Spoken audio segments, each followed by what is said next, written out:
Good morning students.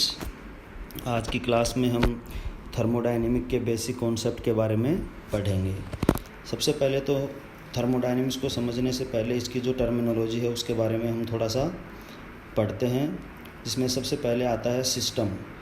The system क्या होता है? The region in space which is studies for thermodynamic aspects is known as system.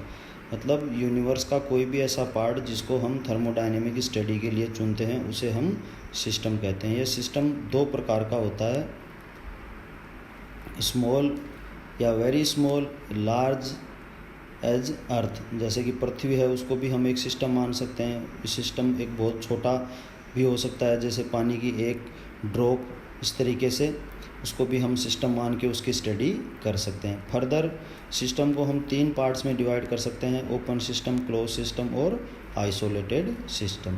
Open system में क्या होता है? ओपन सिस्टम वो सिस्टम होता है जिसमें मास तथा एनर्जी दोनों का एक्सचेंज एनवायरनमेंट के साथ हो सकता है।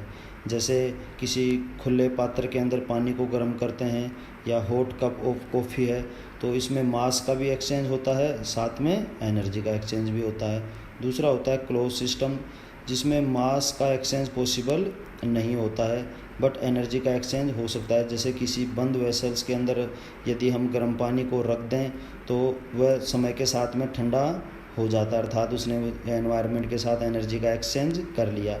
परंतु पानी की जो क्वांटिटी है वो कम नहीं होती, मतलब मास का एक्सचेंज नहीं होता।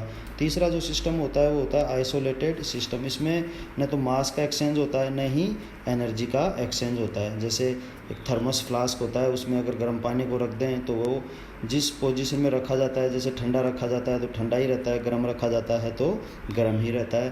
अर्थात न तो उसमें एनर्जी का एक्सचेंज होता है, न ही उसमें मास का एक्सचेंज होता है। Thank you. नेक्स्ट क्लास में हम इसके आगे के बारे में पढ़ेंगे। धन्यवाद।